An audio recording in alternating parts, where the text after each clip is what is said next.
At yan po ang pangako ng Panginoon. Kaya dapat ang sino mang nakakakilala sa Panginoon, sino man na naliligtas sa pangalan ng Panginoong Hesus, ay tumatanggap ng kapahingahan.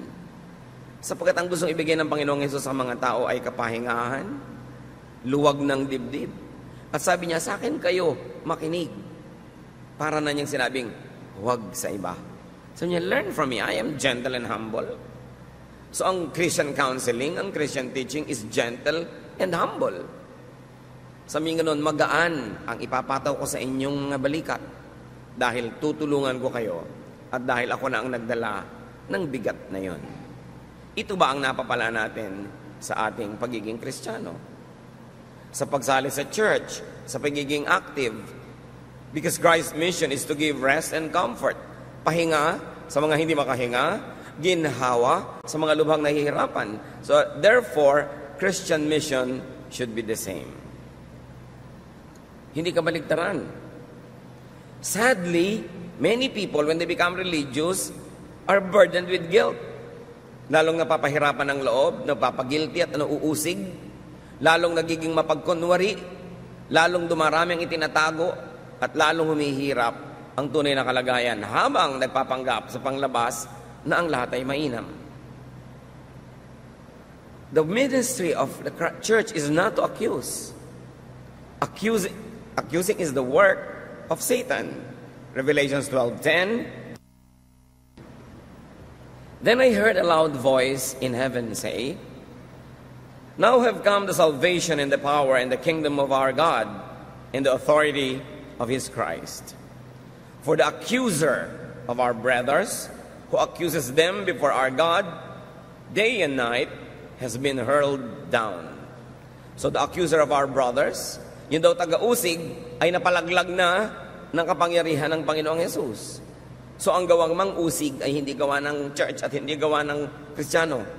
Ito'y gawa ni Satanas. Pero bakit ang dami-dami mga Kristiyano walang ginawa kundi mang-usig? Nagiging mahirap tuloy sa isang taong maging totoo, kailangan siyang magpanggap dahil baka siya mausig. At ito po ang pamagat ng ating pag-aaral ngayon. Guilty? Could you be burdened by a needless load? Meron ka ba dyan na pinaghihirapang dalhin na hindi naman pala dapat? Salamat, Ama, dahil kayo mapagpalaya, lalong-lalo sa ministry ng iyong anak na si Jesus. Turuan niyo po kaming maunawa ito, mai-apply ito sa aming buhay. Patawarin niyo po kami sa aming mga kasalanan, buong puso naming tinatanggap ang inyong pagbubuong muli sa aming mga kasiraan, pagtatayo sa aming mga pagkakadapa, at paglilinis sa aming mga karumihan. Be our speaker, teach us, set us free. In the name of Jesus, your Son, we pray with thanksgiving. Amen. What are the major sources of guilt? Ano ba mga pinagmumulan ng mga pag-uusig ng ating budhi? Unang-una na, at natural lang naman, broken commands of God. Mga alam nating talagang salita at utos ng Diyos na ating nilalapastangan, hindi sinusunod. Natural, nagkakaroon tayo ng guilt because we were created to obey God. And whenever we disobey God, we are wired to feel guilty. But there's another source of guilt, which should not be commands of men mistaken for commands of God. Utos ng akala natin ay utos ng Diyos. Yung pala utos lang ng tao. Salita na akala natin ay salita ng Diyos, yung pala ay salita lang ng tao. God gave the Jews 10 commandments. But over time, the religious authorities added 613 mitzvot or more commands and prohibitions. 10 lang ang utos ng Diyos. Ang idinagdag ng mga pare, 613. Nasa salitang Hebrew ay tinatawag na mitzvot. In other words, it was added to the original commandments of God. So a big and wide source of guilt. Kung yung 10, hindi mo na masunod-sunod, dagdagan pa ba naman ng 613 more? Kaya sa Israel, hanggang ngayon, kung lalakad kayo sa kalsada, o kahit sa New York, may mga Hudyo na iba yung ayos ng mga patilya, may mga sombrero, may mga ibang ayos ng buhok, may mga tali-tali sa bewang. Ibig sabihin nun, they are conservative Jews. They are committed to obey not only the 10 Commandments, but also the 613 mitzvots. Can you imagine? Bawat oras, bawat minuto, may opportunity ka to break something sa dinami-rami ng bawal. At pag nabe-break mo yon, akala mo na-break mo yung salita mismo ng Diyos. Iba ang value, iba ang weight ng mga salita, kautusan ng Diyos Ama, Anak, at Espiritu Santo, sa mga salita ng patriarchs of the Old Testament, ng prophets, o ng mga disciples of the New Testament, or the church leaders after the New Testament. Words of great biblical persons are not always and necessarily the words of God. In fact, sometimes, these great biblical persons are mistaken. Ang dami niyan kahit sa New Testament. Si Peter nga, natawag pa ni Lord Jesus na, Satan, get behind me, Satan. Maling-mali ang pinagsasasabi mo. Si Peter pa yon. So what do we do with the words of the prophets, of the patriarchs, of the disciples, of the apostles? What do we do with the words of pastors and priests and religious leaders? Bring them, refer them to the words of Jesus. For everything else that completely agrees with the word of Jesus, value it, obey it as word of God, because it agrees and it comes from the word of Jesus. But if it has no basis at all in the words of Jesus, then study if it's authoritative, if it really must be to kill or die for, is it really a must to obey? Kasi kahit sa New Testament, may mga inutos sa mga disciples na pang doon lang sa specific persons or groups of persons that received the instruction, not necessarily universal for all people at all time in all places. Katulad ng utos halimbawa ng Diyos kay Noah na gumawa ng sasakyang pandagat para sila lumutang, hindi yun utos sa iyo, kay Noah lang. Ang utos halimbawa ni Paul sa mga babae sa Corinth na lagi magbelo, magpahaba ng buhok, pang kanila lang, hindi para sa lahat ng babae sa buong planeta, sa lahat ng panahon, sa lahat ng dako. Kasi may cultural reasons why those commands were given. Yung mga ipinagbawal na pagkain, ipinagbawal sa mga Hudyo, hindi naman sa lahat ng tao sa planeta. Who knows, the Jews might be genetically designed not to eat those foods. Pero kung ikaw naman ay Ilocana o ikaw ay Bisaya, baka pwede sa'yo kasi iba naman yung genes mo. So hindi mo pwedeng kopyahin, sundin, at pairalin sa buhay mo ang lahat ng utos at salita na nasa Biblia, kahit galing yan sa Biblia, kung hindi naman yun para sa'yo. Kaya dumarami ang pabigat, dumarami ang batas, dumadami tuloy ang nalalabag na batas na hindi naman pala dapat. Tapos lungkot na lungkot ka, durog na durog ang iyong puso, guilty ka, hindi naman pala dapat. What are some examples of sources of guilt? Let's read from Matthew 12:1-8. One Sabbath, Jesus and his disciples were walking through some wheat fields. His disciples were hungry and began picking and eating grains of wheat. Some Pharisees noticed this and said to Jesus, "Why are your disciples picking grain on the Sabbath? They are not supposed to do that." So, Sabbath ang pinag-uusapan, a legitimate member of the Big Ten Commandments. Pero meron silang nalimutan. Ang kausap ng Diyos sa Ten Commandments sa Sabbath ay employers and masters. Sabi niya, remember the Sabbath day, keep it holy, do not work. Do not make your servants, your female servants, male servants, and do not make your animals work. So, ibinigay ng Diyos yung commandment sa mga amo para huwag nilang abusuhin yung mga tauhan at mga hayop, pagpahingahin man lang minsan isang linggo. So, yun ang ibig sabihin ng huwag pagtrabahuhin. Ngayon, Sabbath, namitas ng konting makakain na bungang kahoy itong mga disciples, inuusig na sila ng mga religious leaders dahil bakit kayo nagtatrabaho ng Sabbath? See? Wrong application. And for many hundreds of years, the Israelites were burdened with the law of the Sabbath. Hindi makapagluto pag Sabbath, meron kang hindi ka pwede maglakad ng mahaba, na-regulate na nung 613 more rules. Samantalang ang espiritu lang nun, dapat pagpahingahin ang mga taong nasasakupan mo. Pero kung ikaw, kumating likod mo, gusto mong kamutin, hindi ka naman pinipilit ng amo mo na gawin yun para sa sarili mo, you are free to do it. The Sabbath regulation was for that rich people and masters will not abuse their employees or their slaves or even the animals. So, Matthew 12:3-8, sumagot ang Panginoon, you surely must have read what David did when he and his followers were hungry. He went into the house of God, and then they ate the sacred loaves of bread that only priests are allowed to eat. Haven't you read in the law of Moses that the priests are allowed to work in the temple on the Sabbath? But no one says that they are guilty of breaking the law of the Sabbath. I tell you that there is something here greater than the temple. Don't you know that the scriptures mean when they say, instead of offering sacrifices to me, I want you to be merciful to others? If you knew what this means, you would not condemn those innocent disciples of mine. So the Son of Man is Lord over the Sabbath. Sabi ni Lord, nagpuputok ang butsinyo na pumitas sila ng konting bungang kahoy para kumain dahil Sabbath. Eh bakit ang mga pare nagtatrabaho sa loob ng templo pag Sabbath? Ba't sila exempted? Dahil ang ginagawa nila, paglilingkod sa kapwa. So, sabi niya, ang mahalaga, mapaglingkuran ng mga nangangailangan. Hindi yung to the letter, susundin mo yung regulasyon. In fact, the regulation was meant for masters not to abuse people under them. So, kindness to the needy was an exemption, according to the Lord. Jesus was trying to take the guilt away from certain acts of piety or acts out of needs. Surely, napakarami mga Jews ang napunta sa underground sa pagkukunwari at pagbabalat kayo pag Sabat. Hindi nila ipinapakita sa ibang nagtatrabaho sila, pero surely, binibreak din nila yon. Long ago, I was in Israel and I took a taxi and we were traveling across Jerusalem on a Sabbath and we were being stoned by many people. Nagagalit sila doon sa driver dahil nagtatrabaho pag Sabbath.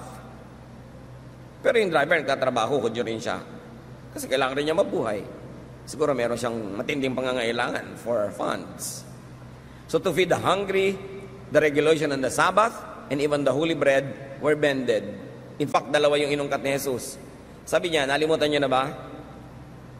Kahit yung bandal na tinapay na nandun sa loob ng bahay dalanginan na dapat pari lang ang kakain, pumasok si David, may dalang mga lalaking gutom na gutom, kinain nila yung tinapay, ipinakain ng priest. O, nagalit ba ang Diyos? So, sino umimbento na yung tinapay doon sa dambana ay para lang sa mga pare? Sino umimbento ng batas? Eh di mga pare. Hindi naman nagalit ang Diyos nung kinain nila David yun. Dahil ang pagkain ay para sa nagugutom. Malangan mamatay ka sa gutom, may tinapay dito na sabi ng batas para sa mga pare, so huwag mong kainin. At alam niyo ba, napakarami mga tao na nagugutom, nahihirapan, nagdurusa. Akala nila kasi dahil sa dapat nilang sundin, ang akala nila ay utos ng Diyos. Needless lang naman pala yung suffering nila. So napakahalaga. Kindness over technicality. And Jesus says, should the kind be guilty for being kind? Should I be guilty for allowing my people to eat and to pick fruits on a Sabbath while they are hungry? Will my act of mercy not exempt us from this law? Sabbath pa yun, ha? Paano pa kung hindi Sabbath yung binrek, wala sa Ten Commandments? Siguro mas pwede. Basta tama yung konteksto. Mark 7:1-9. Some Pharisees and several teachers of the law of Moses from Jerusalem came and gathered around Jesus. They noticed that some of his disciples ate without first washing their hands. So kanina, eating on a Sabbath, picking fruits on a Sabbath. Ngayon, eating without washing their hands.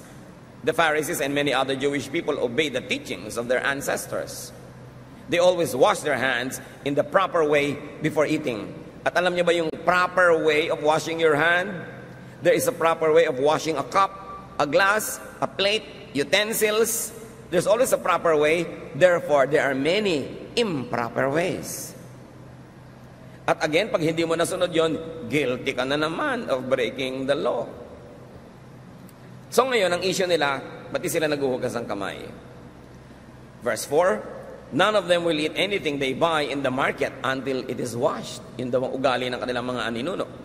They also follow a lot of other teachings, such as washing of cups, pitchers, and bowls. The Pharisees and teachers asked Jesus, Why don't your disciples obey what our ancestors taught us to do? Why do they eat without washing their hands? So now washing one of the 613 mitzvot. Mark 7:6-9. Jesus replied, "You are nothing but show-offs. Pasikat lang kayo, palabas." The prophet Isaiah was right when he wrote that God had said, "All of you praise me with your words, but you never really think about me. It is useless for you to worship me when you teach rules made up by humans. You disobey God's commands in order to obey what humans have taught. You are good at rejecting God's commands so that you can follow your own teachings."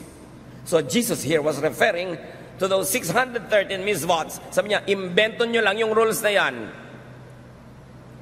At sa paggigiit ninyo na masunod ang mga inimbento nyong mga patakaran, ang hindi tuloy nasusunod ay yung mas malalim, mas mainam na utos ng Diyos. Ano yon? Yung maging mabuti, maging mabait, maging matulungin sa kapwa, mapagtanggap, maibigin.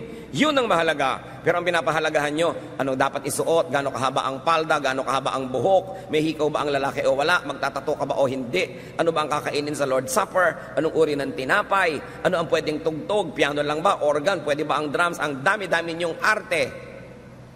Hindi naman yan galing sa Diyos. Nag-aaway-away kayo, nagkakagulo kayo, anong version ng Bible ang babasahin? Ipipilit o iba, isa lang ang version na tama, yung version namin, at mag-aaway-away sila. But none of those versions existed during the time of Jesus. So paano mo sasabihin nyo lang ang version na tama, hindi nga nag-e-exist yun nung panahon ni Jesus? Hanggang ngayon mga kapatid, ang daming pagpapahirap ng simbahan, anumang simbahan, sa mga sumusunod. Kasi imbento ng maraming rules, dumadami tuloy ang pagkakataon to break those rules or to fail, and people end up being guilty. So here Jesus identifies a mitzvah as made up by man, competing with and prioritized by the religious over God's own commands. Katulad ng pagtatalo, ano ba yung baptism? Pouring? Sprinkling? Immersion? Hindi yan pinroblema ni Jesus. Marami lang naging mga modes of baptism later on in the New Testament, and all of them biblical. But after the New Testament, now Christians everywhere are quarreling which mode is the correct one. Another mitzvot. Nadagdag na doon sa 613. Idinagdag ng Christians. Kasi kung may 10 commandments ang Diyos, may 613 mitzvots ang mga Jews, ang mga Christian, ang dami pang idinagdag lalo. Kaya ngayon ang Kristiyano, wala nang maisip kundi masama ako, mali ako, nagkamali ako, nagkasala ako, puro guilt. Now, Jesus exposes the needless burden that the religious impose on the people. Matthew 23, 1-4. Jesus said to the crowds and to his disciples, "The Pharisees and the teachers of the law pile heavy burdens on people's shoulders and won't lift a finger to help." Sabi yung mga religious leaders ninyo, walang ginawa kundi patawan kayo ng mabibigat na mga pasanin, hindi naman kayo tinutulungan. Tapos pag nagkulang kayo, uusigin kayo. Ang daming regulasyon. Dumagdag na ng dumagdag. Ano dapat ang suot ng choir? Ano dapat ang uniform ng mga babae? Ano dapat ang ganito? Ano dapat ang ganun? Dapat ba mag-girlfriend o mag-boyfriend ang isang youth na hindi pag-graduate? Pagka ba member kayo ng choir, hindi kayo pwede magligawan. Lahat ng rules na yan, invento na lang ng tao. Hindi ko sinasabing masama yung rules, pero invento ng relihiyon.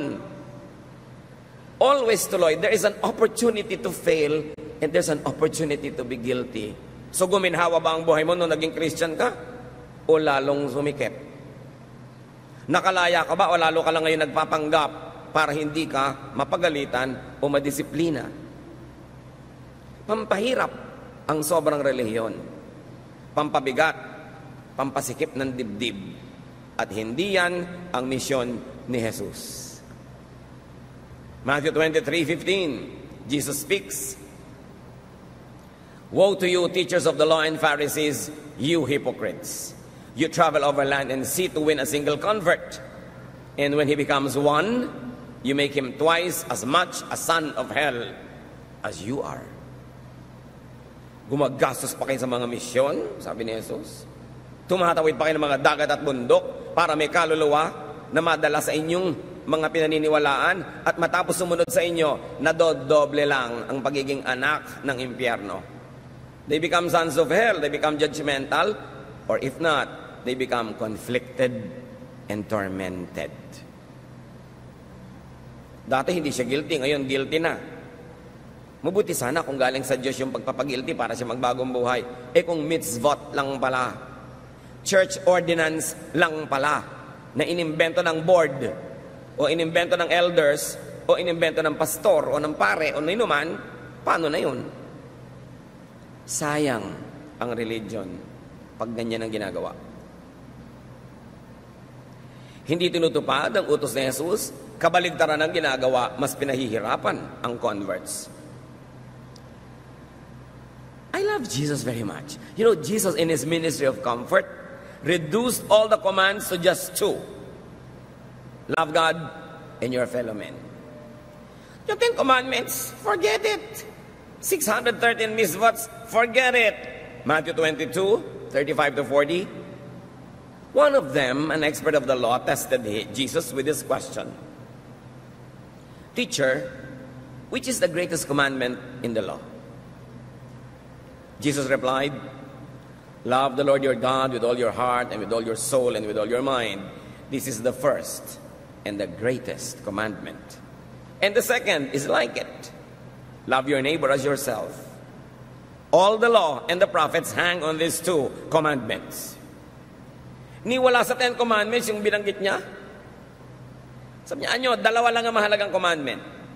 Kaya siguro ipinadala ng Diyos Ama ang Diyos Anak para ituwid ang pagkakaligaw mismo ng templo, mismo ng relihiyon. Kailangang itama, kailangan magkaroon ng reformation. Sabi niya, dalawa lang. Love God, love your fellow men. Love is above all. Gusto ko kayong hamunin. At this point, humanap kayo ng application sa sinabi na yan ni Lord. Ito lang ang unahin mo. Love God and love your fellow men. Paano niya i-apply ngayon sa mga moral laws na nakasiksik sa inyong utak? Paano niyo i-apply yan sa inyong concepts of right and wrong? Sa inyong concepts of justice and judgmentalism? Sa inyong concept of religiosity? Sabi ni Lord, ito ang mahalaga. Love God, love your fellow men. Applyan nyo. I cannot do it for you. But you have to say, itong law na to ng bahay na nabe-break ng asawa ko, lagi niyang iniiwan yung mga damit niyang nakakalat kung nagbibihis siya. What will I apply? The law of the house or the law of love? Nagkamali itong aking anak. What will I apply?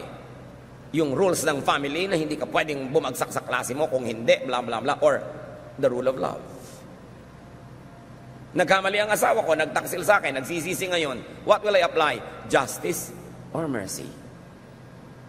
Tinuruan na tayo ni Jesus kung anong dapat mangibabaw. Not legalism. Legalism belongs in the court of law, but not in daily life. Because if you're going to be legalistic, no one will love you. And you cannot be loving anybody. You will always insist. Sabi ng paragraph 10, article 3, sentence number 2, pero wala magmamahal sa'yo. Pag legalista ka masyado. So sabi ni Lord, love. You cannot go wrong when you love. Because God is love. And it is the greatest of all the commandments. Hindi nga kasama sa commandment yun eh. Pero si Jesus, sinabi niya, it is the real commandment. And it is the greatest. Another source of guilt, misreading, misinterpretation, and misapplication of God's Word. Okay, God's Word talaga. Hindi words lang ng kung sino, hindi words lang ng kung sinong prophet or disciple na labag sa sinasabi ng Diyos Ama o Diyos Anak o Diyos Espiritu Santo. Hindi salita lang ng pastor o ng religious leader. Talagang God's Word. Pero paano pa maaaring maging caution of unnecessary guilt? When you misread, misinterpret, and misapply it. God's Word nga. You have good intention, but probably bad scholarship. Mali ang basa. Mali ang pagpapakahulugan at paglalapat. Tulad na lang ng mga issue ng belo, ang kausap, Corinthian women, hindi naman ikaw. So ngayon, hirap na hirap ka, guilty ka, hindi ka nagbebelo, o ginadjust mo, hindi nagbebelo, mali naman ang basa mo Although word naman ni Paul yon, hindi naman yun word of God, yung tungkol sa belo. Kasi hindi naman God si Paul, hindi God si Peter, hindi God si David or Abraham. Isa lang ang God, di ba? Kaya pag nagbabasa kayo, letter to the Corinthians, letter to the Ephesians, huwag nyo sabihin, thus is the word of God. No, it's the word of Peter, it's the word of Paul, it's the word of whoever. It's not the word of God kasi those men are not gods. Dapat malinaw yun. Minsan nagbabasa ka ng kung ano-anong mga letters dyan sa Bible, tapos mo word of God. It's the word of God if the teaching perfectly coincides with, agrees with, and follows the words of Jesus. Otherwise, it's a human opinion. It's the opinion of Peter, it's the opinion of Paul, it's the opinion of James, but it's not the word of God. Dapat malinaw yon. Magkakaiba ang tindi, bigat at halaga ng mga salita. So what are the additional causes of guilt? Let us cite some examples. In addition to Old Testament and New Testament teachings, ito na ang sources of guilt, as we have mentioned: congregational, sectarian rules, and regulation. Yung mga rules and regulations ng inyong kongregasyon, ng inyong kapatiran, ng inyong fellowship, whatever. At marami yan. Nagdagdag sila sa mga misvot. Mode of baptism, elements of the Lord's Supper, attire, length of hair. May Christmas ba o wala? Issue rin yan. Church ba kayo o fellowship lang? Nadidinig nyo yan, di ba? Ang pastor nyo ba reverend o pastor o brother lang? Alam nyo, hindi ko masikmura na ang tao tawaging reverend. Kaya gusto ko tawag niya lang sa akin, Kuya Ed. Kasi kumisan, pastor ba? Wow. Pero may reverend ba? Ay, meron ba o wala? What's the big deal? Kumisan yung sobrang pagpapahalaga sa title is the reason why I refuse all of these titles. Kakilakilabot, may tao bang reverend? Banal? Kabanal-banalan? Ano siya? Katipunan na anak ng bayan? At ang dami pa niyan, etc., ad nauseam, nakakasuka na sa dami ang mga congregational rules. Hindi ka pwedeng tumugtog sa banda pag mahaba ang buhok. Nasaan yung verse? Hindi mo pwedeng ligawan ng kapwa choir member, pareho naman kayong binata at dalaga. Bakit? Ang dami. Well, if it works in some congregations, that's their business. But I don't think it is a word of God to die or kill for. It's an opinion. Siguro yung mga church leaders, nakita na mas effective yung ministry, mas less ang problem pag ganun yung policy. But sometimes the obedience of that policy stops people from being human. At hindi rin naman sinusunod ng mga choir, nagliligawan din sila. Nakalihim lang. It's only underground. And therefore they are guilty. That's what I mean. You create rules that force them to go underground and to feel guilty. Kung honorable, parehong single, ano nang pakialaman mo magligawan yung mga yan? Ba't pati yun, pinapakialam mo pa? Diba? So napaka-importante na sabihin natin, ay, policy lang yan ng mga tao. But then you are a member of a church, so you obey. Ayaw mo mag-obey, di join another church. Pero pag nandun ka, di mag-obey ka. Alam naman nandun ka, tapos ayaw mo mag-obey. At yun ang problema. Gaano karami ang ilalagay natin na mga regulasyones that will force people to either sacrifice, feel guilty, or disobey? Kailangan ba talaga? Marami niyan, mga gravely misunderstood, over-sensationalized, and over-demonized aspects of life. Like lust, sexuality. Sobra ang pagpapagilty ng simbahan sa mga tao when they have sexual feelings. Pero sino ba ang nag-create ng human body? Di ba Diyos? So bakit kung magiging guilty ngayon kung nakikiliti ka, na-attract, basta hindi mo ginagawa to the point na nagiging kasalanan na, nagbe-break ka na ng rule, nangaagaw ka na ng hindi sa'yo. You know, creation, design, and biology all express the intention of the Creator. Then religion imposes unrealistic and unnatural expectations and requirements. Ituturo sa mga young boys, naku, hindi kayo dapat nakakaroon ng sexual arousal pag nakakita kayo ng maganda. Eh, anong gagawin mo? They are wired to be aroused. So, guilty na ngayon sina-arouse. Ang mahalaga lang, what will you do with the arousal? How will you contain it? How will you control it? How will you decently put an end to its urges and the fevers that it gives you? Pero for people to feel guilty for being normal, created by our God to be like this, it is an unnecessary guilt. Labag na yan sa biology 1. Remember that God is God of biology 2. So ang nagiging result is guilt for what is only natural. God is the designer and author of nature. Now again, challenge number 2, apply and process this in your own life. How will you differentiate between even sexual attraction that you should be guilty of and that which you should not be guilty of? May dumaang maganda na attract ka, magigilty ka na ba? O magilty ka kung sinundan mo siya at ni-rape mo doon sa dilim? O inagaw mo siya sa asawa niya? Pero ina-attract ka, sabi nga ni Martin Luther, you cannot stop birds from flying over your heads, but you can stop them from nesting in your hair. So may mga natural lang. Huwag masyadong serious. May mga tao wala nang ginagawa kundi mag-confess. Lagi. May young person, nakayuko ka naman, nagko-confess po ako, nagandahan po ako sa dumaan. Hindi wala ka nang gagawin, hindi mag-confess araw-araw, minuto. Kasi marami maganda. When you do what you could to be godly, forgive yourself for imperfections. Forgive yourself for your human and natural impulses. For all you know, God might not even be offended. Living creatures are designed and wired to multiply. Isa yan sa mga utos lagi ng Diyos, go and multiply. The birds will multiply. The plants will multiply. Humans will multiply. Everything and everywhere. Creation is filled with animals and plants that are wired to multiply. Therefore, they are to be sexually oriented. Kahit ang bulaklak. The bulaklak is the sexual organ of the plant. At kung ano-anong ginagawa ng bulaklak para umakit ng bubuyog. Di ba nagpapabango, may mga kulay, may mga kung ano-anong mga lumilipad-lipad na mga design. All of it to attract pollination. All of it to attract sexual intercourse through the insects. So that the flower will become a fruit and the fruit will become a tree. So, mamasamayin niyo ba yung bulaklak na nagpapaganda? Mamasamayin niya sa bulaklak na, di bale, wala akong kulay pero mabango naman ako. Kaya lahat ng mga bulaklak na walang kulay, mabango. Yung mga wala namang bango, makulay naman ako. Dinadaan sa mga kung ano-anong gimmick to attract insects.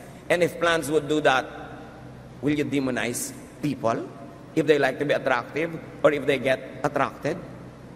Kailangan lang ilalagay mo sa lugar yung susunod na mga hakbang niyan. Pero don't be needlessly guilty for being alive. Remember that you're spiritually imperfect, especially after the fall. But remember also what God remembers about you. Psalm 103:13, 103:14 rather, because God knows we are made of dust. Alam niya, gagawa tayo sa lupa.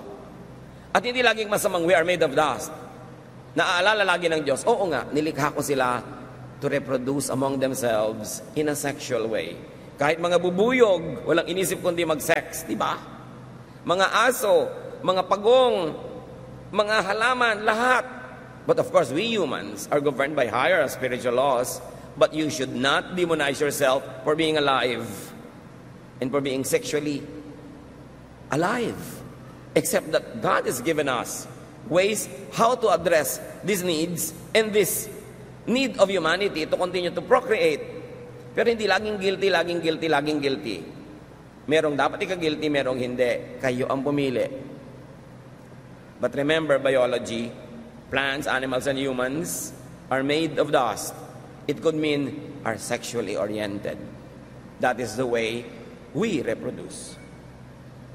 Psalm 51:5, surely I was sinful at birth, sinful from the time my mother conceived me. What a sobering realization or acceptance. Hindi ito laging self-condemnation. Surely I was sinful at birth, sinful from the time my mother conceived me. It could be a very enlightened way of accepting oneself. Oo nga, I can strive to be better, I can strive to be good. Once in a while, I will have some dosages of momentary perfection, but I cannot be perfect for long. because I am made of dust, and in sin my mother conceived me. It is not meant to justify wanton wrongdoing, but it is meant also to make us realize that there is an end to what we can do as humans, and we should not be guilty for being humans, because we are still in the human frame. Another cause of guilt, which should not always be, is the issue of pleasure. Diyan magaling ang church, sige lahat na nag-enjoy. Bawal mag-enjoy. Bawal ang masarap na pagkain at marami. Bawal ang magandang damit. Bawal ang alahas. Bawal ang ganito. Bawal ang malaking bahay. Bawal ang ganito. Lahat. But Solomon says, in all his wisdom, enjoy life. So will you be guilty for enjoying?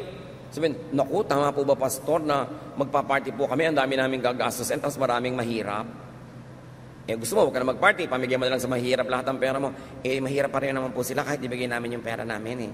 Eh di mag-party kayo, ngayon para huwag ka mag-guilty, magpadala ka ng pagkain doon sa mga mahirap mo kapitbahay. O magpadala ka ng donation sa charity, a certain % of your budget. Pero alam mo, hindi ka na mag-party, bine-bless ka naman ng Diyos with abundance, tapos mamumuhay ka rin na parang mahirap, parang binaliwala mo naman yung blessing sa'yo ng Diyos. So, lalagyan mo ng balanse para di ka mag-guilty. Marami pang issue, especially the issue of divorce. Alam nyo, kung masusunod lamang ang napakaraming unhappy couples, they will like to have divorce. But many are confused. Many are condemned, and many suffer needlessly. And one gravely misunderstood verse is Malachi 2:16. I hate divorce, says the Lord God of Israel, and I hate a man's covering himself with violence as well as with his garment, says the Lord Almighty. So guard yourself in your spirit and do not break faith. Ano ang kahulugan ng mahiwagang verse na ito na kino-quote ng lahat ng Christian who are against divorce? But they usually quote it out of context. Sabi ng Diyos, ayoko ng diborsyo, na para bang ginagamit lang yung diborsyo ng mga tao na damit, pangtakip sa kanilang mga violence, pangtakip sa kanilang mga bisyo at mga kasamaan. Here, divorce refers to Israel's unfaithfulness to and departure from God than to a husband and wife separation. Yun ang problema sa bad scholarship.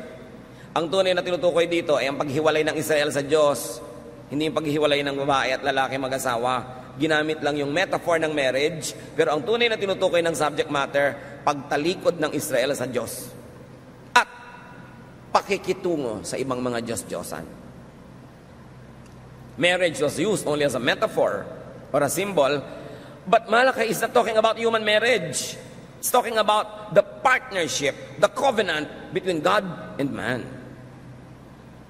At yung salitang divorce, in biblical vocabulary, also referred to man's abuse of it, of disempowering and destroying women. Tatandaan nyo, kung yung bread nung araw ay tinapay na ngayon ay pwedeng pera na ang ibig sabihin, nung araw ang mouse ay dagang hinahabol ng pusa, ngayon yung kasama ng computer. Kung ang virus nung araw ay yung may sipon kat ubo, ngayon yung computer mo ang meron, naiiba ang kahulugan ng the same word, ganun din yung divorce. Yung divorce na pag-aalam natin ngayon na paghiwalay ng mag-asawa, hindi ganun ang exact kahulugan ng divorce nung araw. So what was the divorce that God hated? Sinasabi niya yung covering himself with violence using divorce. Breaking faith, according to Malachi 2:16, is like divorce. But mostly, sa Old and New Testament, pag binabanggit ang divorce, may loaded meaning yan. Pag-abuso ng lalaki sa babae. Paano yun? Matatandaan natin na si Moses, sabi niya, nag-utos siya, mga lalaki, kung di-divorce yung mga asawa nyo, bigyan nyo ng certificate of divorce. Why a certificate of divorce? Para mas humirap naman sa lalaki na basta-basta na lang mang-divorce. Why? Nung araw, sasabihin lang ng lalaki sa kanyang asawang babae, ayoko na sa'yo, divorce na tayo, tsupi, talsik na ang babae. Ganun lang. Matabangang sinigang, divorce.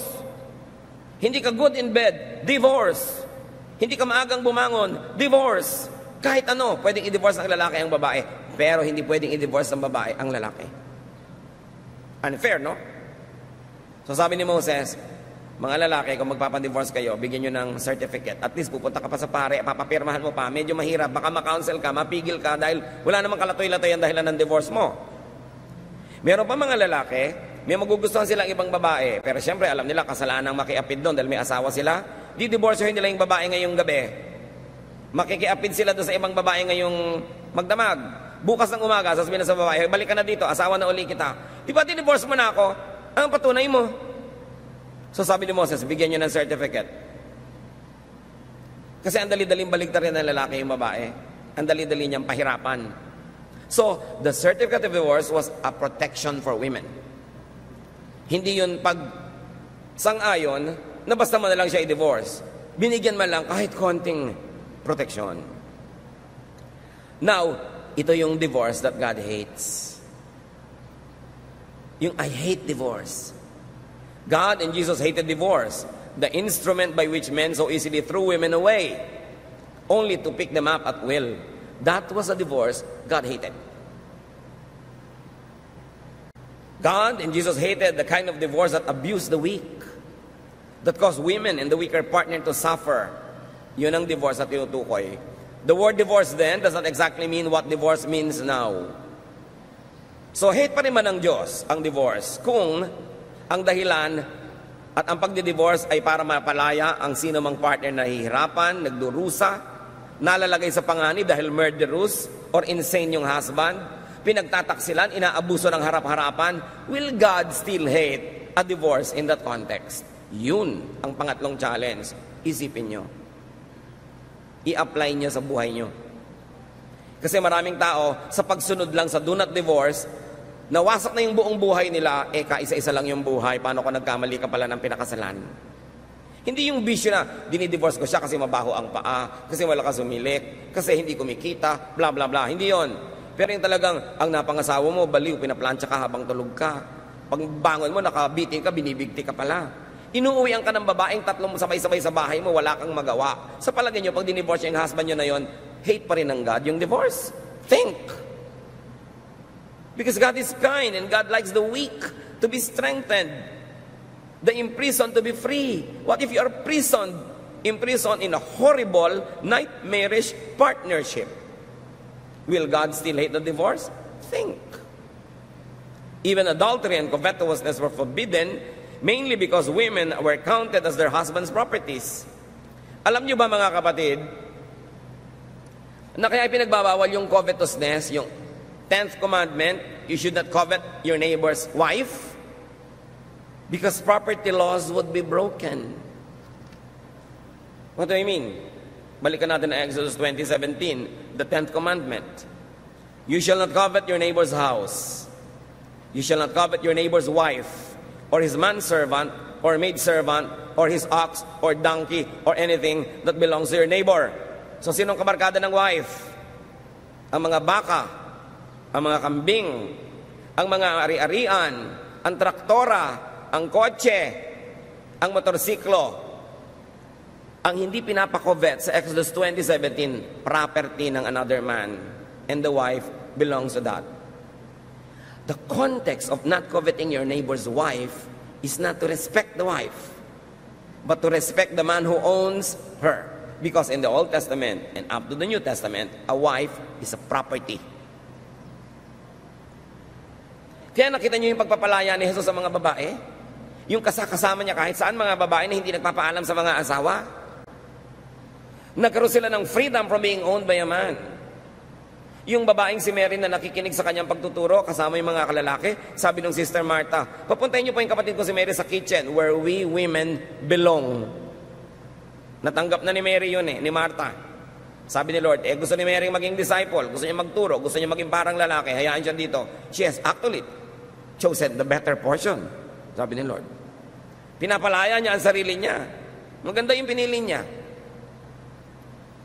You know how lovable Jesus is? Kung paano siya magmahal sa mga naaapi, sa mga kawawa, sa mga kapuspalad, sa mga nakagapos. Kaya sabi niya, come to me all of you who are tired. Nakakapagod yung religion nyo. Nakakapagod yung mga 613 mitzvot. Nakakapagod lahat yan. Ang commandment lang, love. Love is the greatest. Come to me. That's why all the religious people wanted Jesus dead. Because he was changing the system. He was setting the captives free. He was setting prisoners free. He wanted every person, man or woman, child or old, rich or poor, to enjoy life, to have a meaningful life, to develop their personality, and not to be the shadow of someone else, even if that someone else is your father or your husband or your mother. You were created in God's image, and Jesus was setting people free. The church system will make people feel guilty so that they will not want to be free, or if they were able to be set free, they will be willing to be caught again and be imprisoned again because they are guilty. Can you imagine the wife being classified with servants, animals, and properties? So masamang pagnasaan, hindi dahil siya isang marangal na babae, kundi dahil property kasi siya ng kapwa lalaki, at ang kinakausap sa 10th commandment ay mga lalaki. Ang kinakausap sa commandment on the Sabbath ay mga amo o mga masters, which are also male. So ano pa mga guilt nyo? Nagigilty ka na hiniwalayin mong asawa mo na lagi ka na lamang na pinagtataksilan, ninanakaw ang savings mo, pineprenda ang mga alahas mo, tapos inuuwian ka ng syphilis, sisipin kung kani-kanino, tapos uuwian ka ng mga gonorrhea, tapos ngayong humihiwalay ka, pinapagilty ka ng religious counselor mo, sabi niya, alam mo, ang gusto ng Diyos, bumalik ka doon, magdusa ka, because God hates divorce. Wrong reading. Meron pang isang accusation na lagi tayong guilty, materialism. Hoy sister, di ba, Kristiyano ka na, bakit ang dami-dami mong damit? Bakit ganito, ganon? Guilt for having fine things. Guilt for being comfortable. Of course, this guilt is fed and fanned and promoted by the church that glorifies sacrifice, that demonizes possession of properties. Why? Because the churches want you to donate everything you have. Kaya pinapagilty ka pag may mga ari-arian ka, brother, mas malaki pa ang bahay mo kaysa sa church. Diba? Nakarinig na ba kayo ng mga ganon? Mabuti pa yung bahay mo, may garahe, yung church, wala. Actually, may truth naman yun. Pero kung pinaghirapan niya yun, property niya yun, ba't mo pinapagilty?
Proverbs 15:6, the house of the righteous contains great treasure.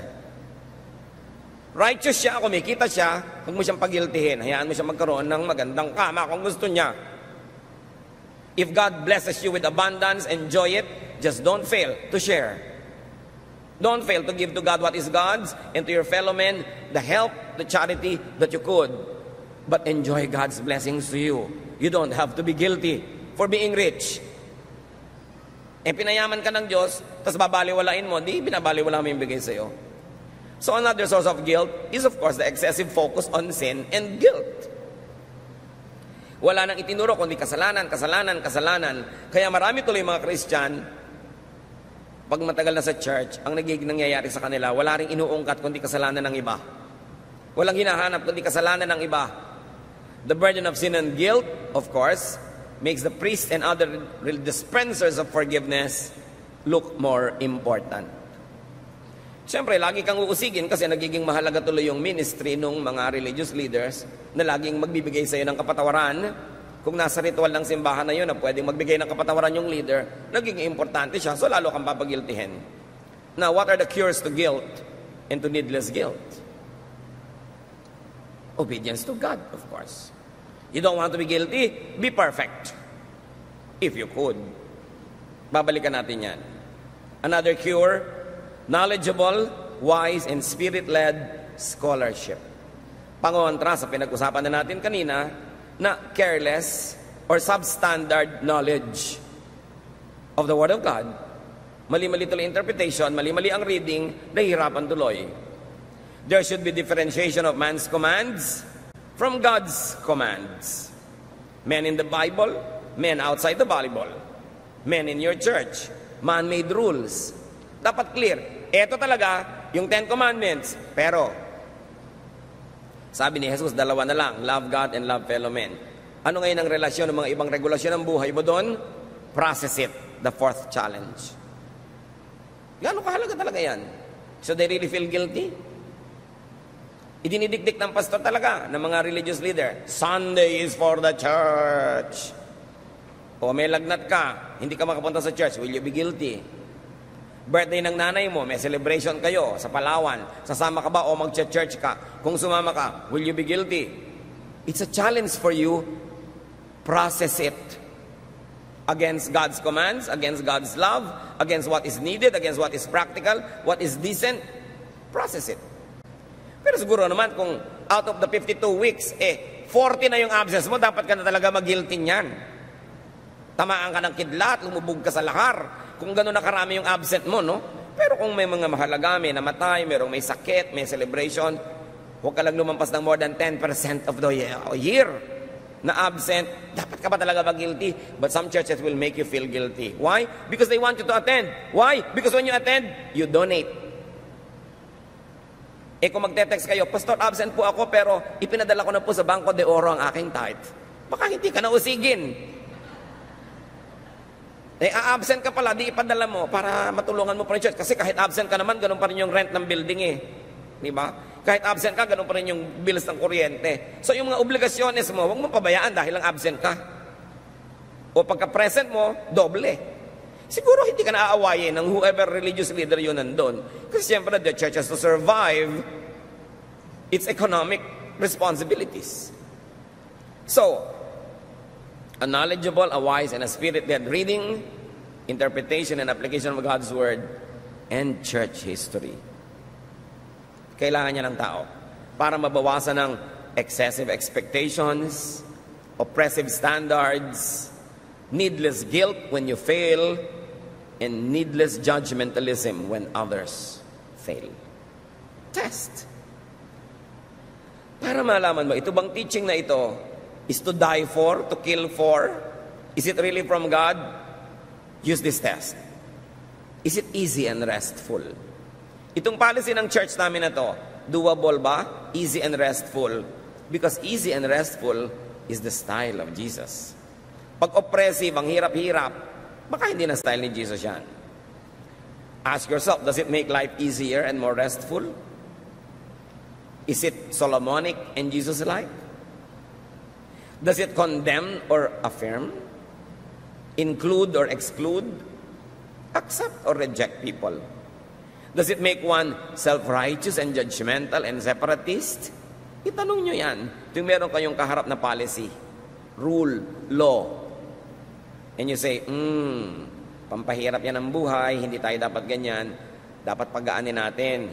Kasi doon nga sa labas sa mundo, ang bigat-bigat na nang dala ng mga kapatiran, alang na mapagpasok sa church, mas dadaganan pa natin.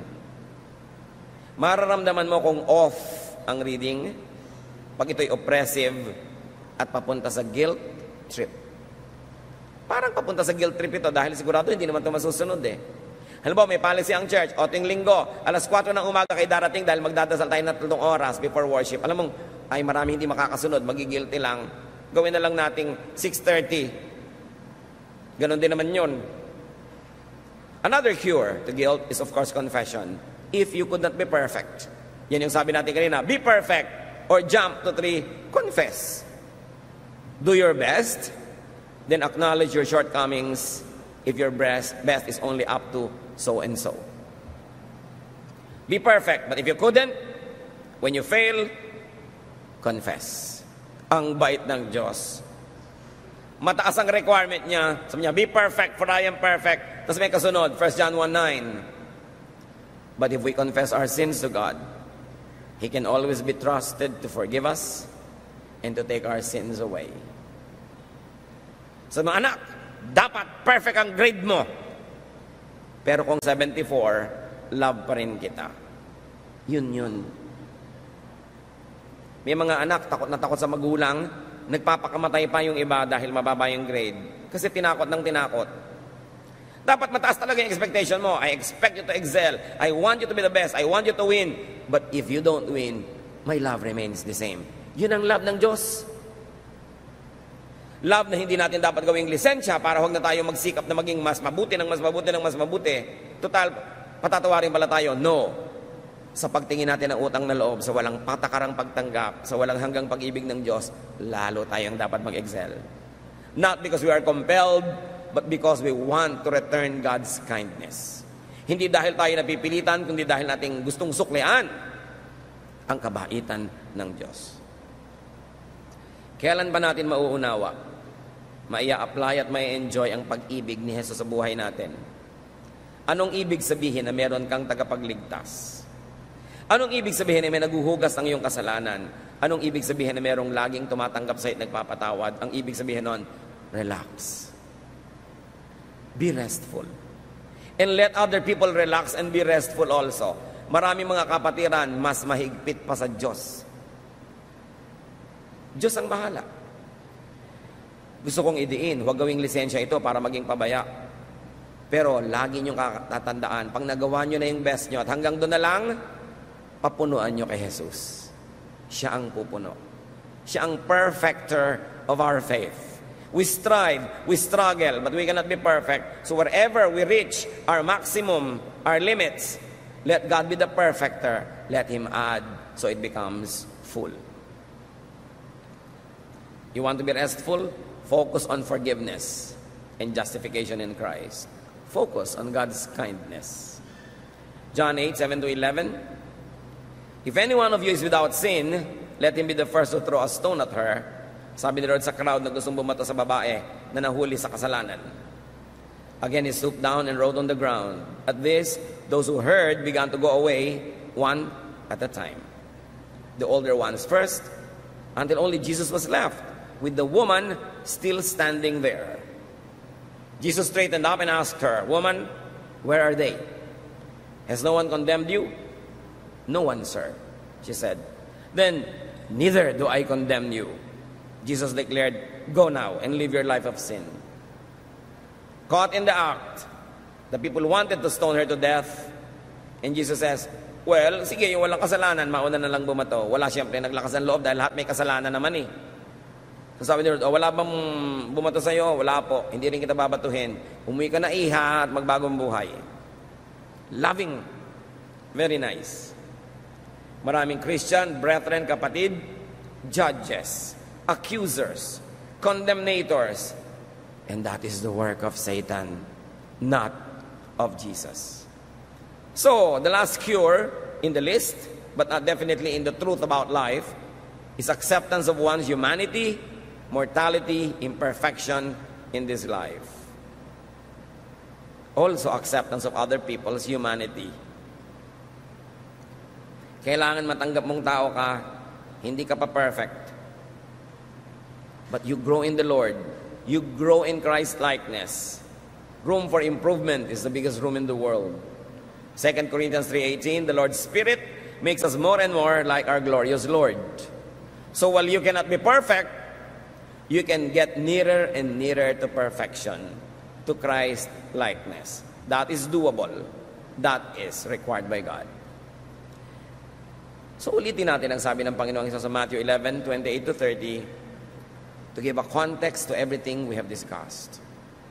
Come to me, all of you who are weary and burdened, and I will give you rest. Take my yoke upon you and learn from me, for I am gentle and humble in heart, and you will find rest for your souls. For my yoke is easy, and my burden is light. Let us strive to be Christ-like as much as possible. But when or where we fall short of God's glory, let us rest in God's love. Let your faith, let your religion, let your Christianity be a shelter, a resting place, a hospital, a healing place. Not a guilt box, not a courtroom, not a jail, not a torture chamber. Let us bring Christ back to Christianity. Let us bring rest and comfort back to Christianity the way it was during the time of Jesus, when all the sinners were going after Jesus and they were following Him because they found rest and comfort and love and acceptance. The church cannot do less than be like Jesus. So accept your imperfection, even celebrate your humanity.